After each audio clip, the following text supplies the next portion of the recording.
पल्लवी पटेल बोली, बीजेपी में इतना कुव्वत नहीं कि हमें खरीद सके। अनुप्रिया पटेल के सवाल पर पल्लवी पटेल ने कहा कि मेरे लिए 28 लोकसभा के अपने प्रत्याशी हैं। मैं अपने प्रत्याशियों के लिए बोलना चाहती हूं, मैं किसी और के लिए कुछ नहीं बोल सकती। मिर्जापुर जिले में नामांकन की प्रक्रिया शुरू होने के साथ ही पीडीएम गठबंधन से अपना दल कमेरावादी के प्रत्याशी दौलत सिंह पटेल ने पहले दिन अपना नामांकन पत्र दाखिल किया। नामांकन प्रक्रिया के बाद दौलत सिंह पटेल ने एक जनसभा का आयोजन किया, जिसमें पल्लवी पटेल बतौर मुख्य अतिथि शामिल हुई। इस दौरान उन्होंने जनसभा को संबोधित करते हुए कहा कि शिक्षा, सदन, पढ़ाई, दवाई, कमाई की भागीदारी जाति के आधार पर होनी चाहिए। पल्लवी पटेल ने भाजपा पर दिया बड़ा बयान। यूपी के 28 सीटों पर पीडीएम चुनाव लड़ रहा है। इसका उद्देश्य पिछड़ा, दलित, मुसलमान अपने समाज के लोगों के बीच जाकर स्पष्ट रूप से बता सके कि हम सिर्फ वोट बैंक की तरह नहीं लिए जा सकते। शिक्षा, सदन, पढ़ाई, दवाई और कमाई की भागीदारी हमारे जाति के आधार पर होनी चाहिए। पल्लवी पटेल से मीडिया ने पूछा, आपकी बहन सामने है, कहीं यह पारिवारिक लड़ाई तो नहीं? उन्होंने कहा कि पूर्वांचल के बहुत से ऐसे क्षेत्र रहे हैं जो सोनेलाल पटेल की कर्मभूमि रही है। उसके दाम पर अपना दल अपना दम भरकर उसे पुनर्जीवित करना चाहता है। इस लड़ाई में पूरी मुस्तैदी से हर समाज के लोग हमारे साथ हैं। अपना दल कमेरावादी के प्रत्याशी दौलत सिंह पटेल ने किया नामांकन। अनुप्रिया पटेल के सवाल पर पल्लवी पटेल ने कहा कि मेरे लिए 28 लोकसभा के अपने प्रत्याशी हैं। मैं अपने प्रत्याशियों के लिए बोलना चाहती हूं, मैं किसी और के लिए कुछ नहीं बोल सकती। वो समाज जो यहाँ पर पीड़ित, पिछड़ा, मुसलमान, उसकी भागीदारी सुनिश्चित हो, उसकी लड़ाई लड़ेंगे। सीट जीतने पर सरकार में जाने के सवाल पर बोली, भारतीय जनता पार्टी में तो कुव्वत ही नहीं है कि हमें खरीद ले। रही बात इंडिया अलायंस की, तो पल्लवी पटेल जनहित के मुद्दे पर चुनाव लड़ती है। अगर सांसद लेकर हमें बाहर खड़ा रहना पड़े तो भी हम खड़े रहेंगे। आरक्षण के मुद्दे पर पल्लवी बोली, देखिए, आरक्षण में निहित एक अधिकार दिया गया है। मुख्य धारा से जो समाज वंचित है उसे एक साथ लाने के लिए बनाया गया है। पिछड़े और दलितों के लिए जो कोटा है उसे लागू करवाने के मुद्दे पर चुनाव लड़ती है। अगर सांसद लेकर हमें बाहर खड़ा रहना पड़े तो भी हम खड़े रहेंगे। आरक्षण के मुद्दे पर पल्लवी बोली, देखिए, आरक्षण में निहित एक अधिकार दिया गया है। मुख्य धारा से जो समाज वंचित है उसे एक साथ लाने के लिए बनाया गया है। पिछड़े और दलितों के लिए जो कोटा है उसे लागू किया जाए, उसमें कोई कोताही न बरती जाए। इस शोषण के खिलाफ अपनी आवाज को बुलंद कर रहे हैं और बहुत फक्र है इस बात का कि जब हमको मीडिया के माध्यम से ये बताने का काम किया गया कि हम समाजवादी पार्टी के साथ गठबंधन में 2022 के बाद थे ही नहीं, तो इसी समाज ने हमको ये कहा कि अपने सम्मान को ताक पे रख करके अब दोबारा उनके पास नहीं जाना है। हम नया आंदोलन खड़ा करेंगे और नई लड़ाई लड़ेंगे। ये पीडीएम जिसमें हमारे साथ इस आंदोलन को पूरी ताकत देने का काम करने के लिए AIMIM के सदर साहब माननीय असदुद्दीन ओवैसी साहब, प्रगतिशील मानव समाज पार्टी के राष्ट्रीय अध्यक्ष माननीय प्रेमचंद बिंद जी और अपना दल की राष्ट्रीय अध्यक्ष पटेल राजमाता कृष्णा पटेल जी ने हमको ये आशीर्वाद दिया, ये संकल्प दिलाया और इस पीडीएम मोर्चे का कोऑर्डिनेटर समन्वयक बना करके इस आशा और विश्वास के साथ आपके सामने खड़ा किया कि ये लड़ाई युवा शक्ति लड़ेगी। और युवा शक्ति जब जब मैदान में उतरती है तो आप सबने सुना होगा कि जिस तरफ जवानी चलती है उस तरफ ये राजनीति मुड़ती चली जाती है। मैं सर्वप्रथम मिर्जापुर की इस पावन धरती पर इस पीडीएम के अपने सभी सहयोगी AIM के जिला अध्यक्ष खालिद तिवारी जी का, प्रगतिशील मानव समाज पार्टी के जिला अध्यक्ष वीरेंद्र बिंद जी का, अपना दल के जिला अध्यक्ष श्याम बहादुर जी का, और अपनी तीनों ही घटक पार्टियों के सभी कार्यकर्ताओं का, समर्थकों का, मानने वालों का, मिर्जापुर की जनता का, सुरक्षा में लगे सुरक्षा कर्मियों का और लोकतंत्र के सबसे मजबूत स्तंभ जो हमारी कही हुई बात को आप तक पहुंचाने का काम करते हैं अपने पत्रकार बंधुओं का, और उनसे भी पहले उस व्यक्ति का जिन्होंने इस महफिल को सजाने का काम किया है, ऐसे हमारे पीडीएम के मिर्जापुर के प्रत्याशी आदरणीय दौलत सिंह पटेल जी का हार्दिक स्वागत, अभिनंदन और वंदन करते हैं। अपना दल की मुहिम रही है और अपना दल एक नया नाम नहीं, हमारी मुहिम रही है हमेशा से, सन 1995 से, कि दलित, पिछड़ा, मुसलमान के हक और हुकूक की लड़ाई लड़ी जाए, पूरी ताकत से लड़ी जाए, सड़क से लेकर सदन तक लड़ी जाए। और हम इस संकल्प के लिए प्रतिबद्ध हैं और जितने कार्यकर्ता मिर्जापुर में होंगे, चाहे उत्तर प्रदेश में होंगे, उनकी रगों में ये प्रतिबद्धता बहती है। वो सांस लेते हैं तो प्रतिबद्ध है इस संकल्प के लिए। तो आज ये पीडीएम कुछ नया नहीं, बस फर्क सिर्फ इतना है कि आज इस लड़ाई में हमारे साथी और हमको ताकत देने के लिए जुड़ गए हैं। और जिस मजबूती से आज पीडीएम ने इस लोकसभा के चुनाव में 28 प्रत्याशी उतारे हैं, मैं आपसे वादा करती हूँ, राव साहब की चुनौती भी दे रही थी मैं, कि अगर अखिलेश यादव जी ने गठबंधन तोड़ने की घोषणा कुछ 20 दिन पहले कर दी होती, तो पहले राउंड से लेकर के आखिरी राउंड तक प्रत्याशी उतार करके अगर पानी ना पिला दिया होता तो मैं भी बताती कि मैं पटेलों की औलाद हूं। अगर हम ये जानते हैं कि आपकी जब पूर्ण बहुमत की सरकार थी और 2012 में जब आपकी सरकार गई तो आप मात्र 47 विधायक लेके चुप बैठ गए थे। उन 47 विधायकों को 2022 में 111 विधायक राजमाता कृष्णा पटेल की वजह से मिले, ओम प्रकाश राजभर जी की वजह से मिले। ये तमाम साथी थे जिन्होंने आपके वोट के प्रतिशत को बढ़ाने का काम किया था। और 111 विधायक बनते ही आपको ये लगने लग गया कि आप ही सर्वे सर्वा हैं। अगर आप सम्मान नहीं देंगे, अगर आप भागीदारी नहीं देंगे, तो आज हर समाज को पता है कि लड़ करके, आंदोलन करके अपनी भागीदारी कैसे लेनी है। ये पीडीएम इसी बात की मुहिम है। क्या गलत कहा था मैंने? सिर्फ यही तो कहा था कि अगर आपके पास 3 राज्यसभा की सीटें हैं तो एक राज्यसभा की सीट अकलियत को दे दें, एक राज्यसभा की सीट दलित को दे दें और एक राज्यसभा की सीट किसी पिछड़े को दे दें। तो इन्होंने क्या किया? इन्होंने उस महिला का सम्मान देना जरूरी नहीं समझा जो सड़कों पे, खेतों में मेहनत करके अपने परिवार के लिए भर पेट रोजी का गुजारा कर रही है, उसको सम्मान देना जरूरी नहीं समझा। इन्होंने उसको सम्मान देना जरूरी समझा जो भरे पेट और भरे जेब से थे। मैंने इनसे कहा कि अगर आप अकलियत के एक महिला को आगे बढ़ाएंगे तो बहुत दूर तक की नजीर कायम होगी। उस समाज में ये जाएगा कि आप कैसे हर समाज की भागीदारी सुनिश्चित कर रहे हैं। लेकिन इनको ये भी समझ में नहीं आया। उनको समझ में आया वो व्यक्ति जिसने पिछड़ों का त्रिस्तरीय आरक्षण खत्म कर दिया था, उसको उम्मीदवार नामित कर दिया। तो ये बताइए कि जो हमारा त्रिस्तरीय आरक्षण खा गया हो, क्या पिछड़े और दलित मिलकर के उसको राज्यसभा के सदन में भेजने का काम कर सकते हैं? नहीं कर सकते। तो ये सोच है उनकी। जब उनसे पूछा कि आप क्या सोच रखते हैं, आप कैसे परिभाषित करते हैं पीडीए को, तो पिछड़ा, दलित और ए में ढेर भर कंफ्यूजन था। कभी अगड़ा था, कभी अल्पसंख्यक था, कभी और था और कभी आधी आबादी था।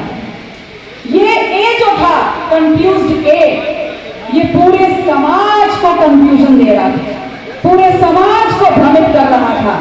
तो इस ए को भी हमने खत्म कर दिया और हमने नाम दिया पीडीएम, पिछड़ा, दलित, मुसलमान। पूर्ण साठ जिसमें कोई मिलावट नहीं।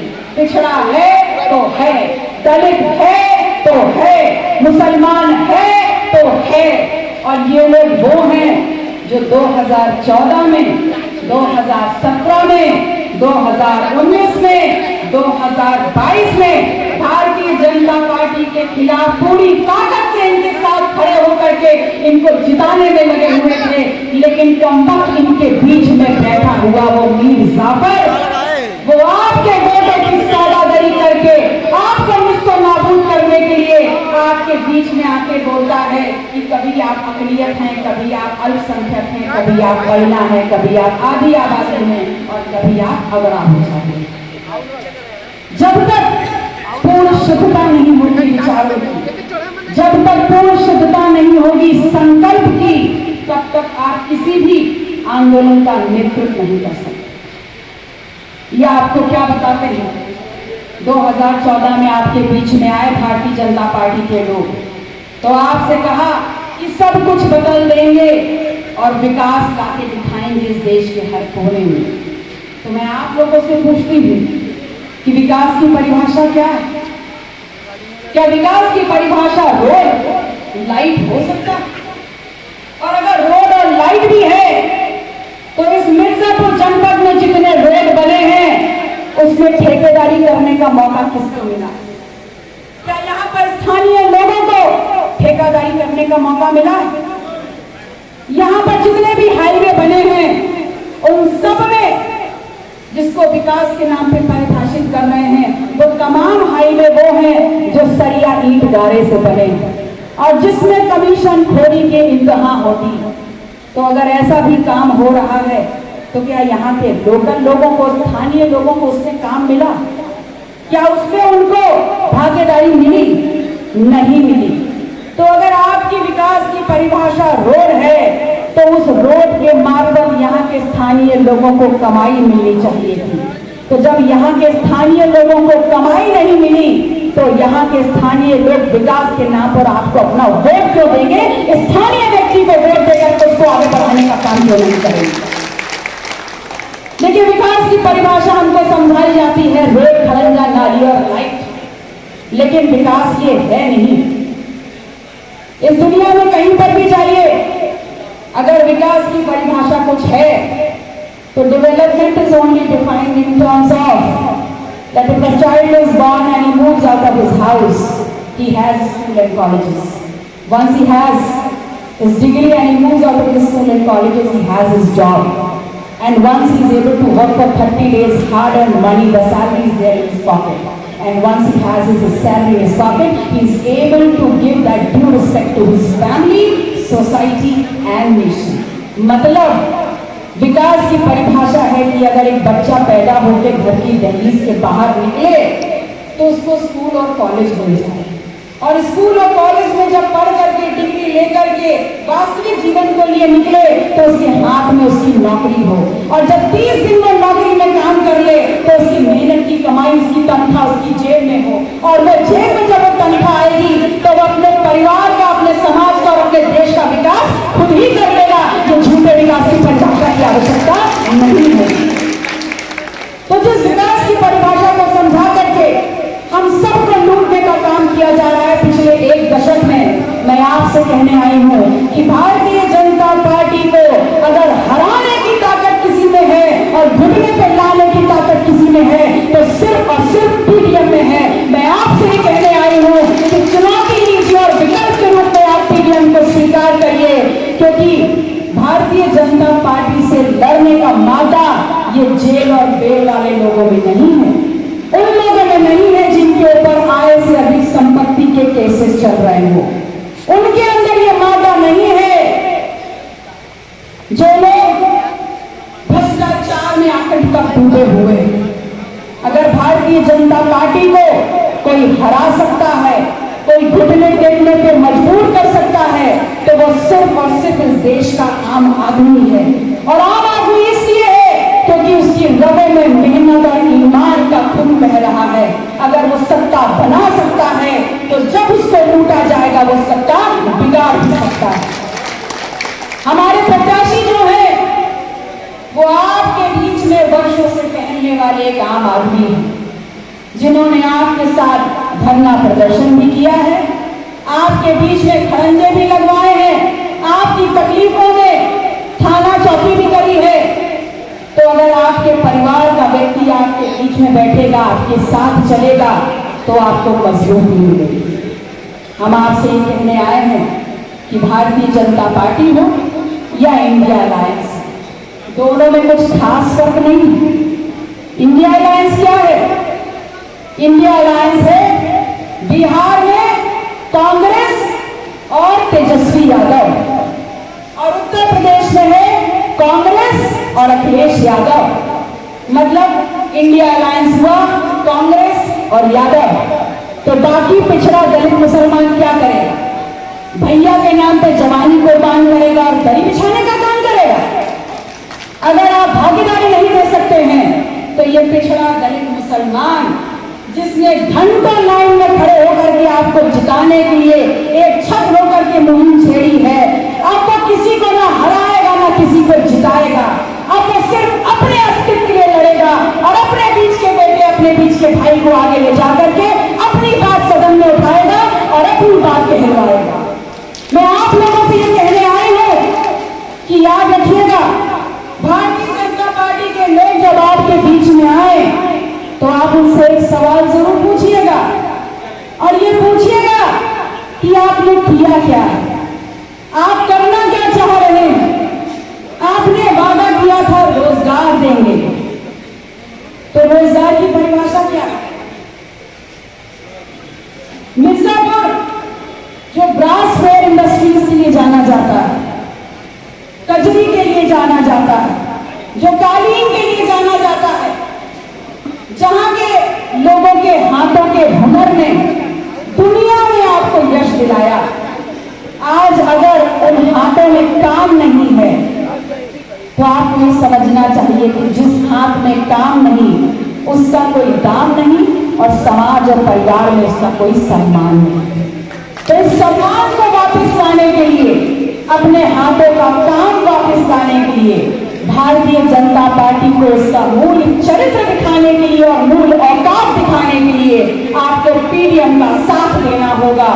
बहुत मौके मुझे मिले, आगे भी मौके मिलेंगे, लेकिन आप लोगों से ये जरूर कहूंगी कि भारतीय जनता पार्टी अगर इस विश्व की सबसे बड़ी पार्टी है तो इस चुनौती को स्वीकार करें मेरी, और जा करके हर एक क्षेत्र, हर एक गली में झूठे वादे गिनाने की बजाय इस हकीकत से पर्दा उठाने का काम करें कि जितने भी लोग आज उनके 5 किलो राशन की लिस्ट में नामांकित हैं, क्या वो इस देश के पिछड़ा दलित और मुसलमान समुदाय से नहीं आते हैं?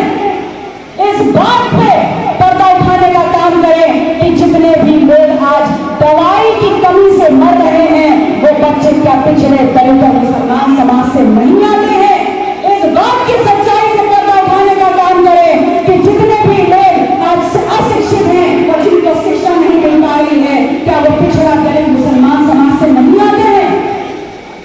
भारतीय जनता पार्टी चाहे कितने भी मुद्दे आपके बीच में पाल ले, लेकिन उनकी जिम्मेदारी है और इस सच्चाई से वो भाग नहीं सकते और हम भागने नहीं देंगे उनको स्वीकार करना होगा इस सच्चाई को कि जहां जहां उनका शासन है वहां वहां दलितों के सर से पेशाब करी हुई है। उनको स्वीकार करना होगा इस सच्चाई से कि जहां जहां उनका शासन है वहां वहां, चाहे आप राजस्थान देख लें, मध्य प्रदेश देख लें या उत्तर प्रदेश देख लें, दोबारा युद्ध शक्तियां हैं, इन्होंने अपना सर उठाया है। उनको स्वीकार करना होगा इस बात को कि जहां जहां उनका शासन है वहां वहां सरकारी कस्टडी में सबसे ज्यादा अगर किसी का शोषण हुआ है, किसी का दमन हुआ है, तो इसी पिछड़ा दलित और मुसलमान समाज का हुआ है। जवाब देना होगा उनको इस बात का, और अगर दबाव देने से मुकरेंगे तो इस बार ये समाज उनको अपनी गलियों से निकाल कर सरहद पार कराने का काम करेगा और अपना वेद, अपनी ताकत उनके लिए सहयोग करके रखेगा जो उनके हक की बात करेगा। मैं आप लोगों से कहने आई हूं कि याद रखिएगा, दौलत सिंह जी नया चेहरा नहीं है आपके लिए। माता जी का आशीर्वाद लेके माननीय असदुद्दीन ओवैसी साहब का सहयोग समर्थन लेकर के माननीय प्रेमचंद बिंद जी ऐसे केडर वाले नेता से मार्गदर्शन लेते हुए वो आप सबके बीच में प्रत्याशी के रूप में आए। उनको एक बुजुर्ग, एक साथी, एक भाई, एक कार्यकर्ता और सबसे ऊपर अपने बीच के साथी होने का गर्व दीजिएगा और यहां से सांसद बना करके संसद में भेजिएगा। क्योंकि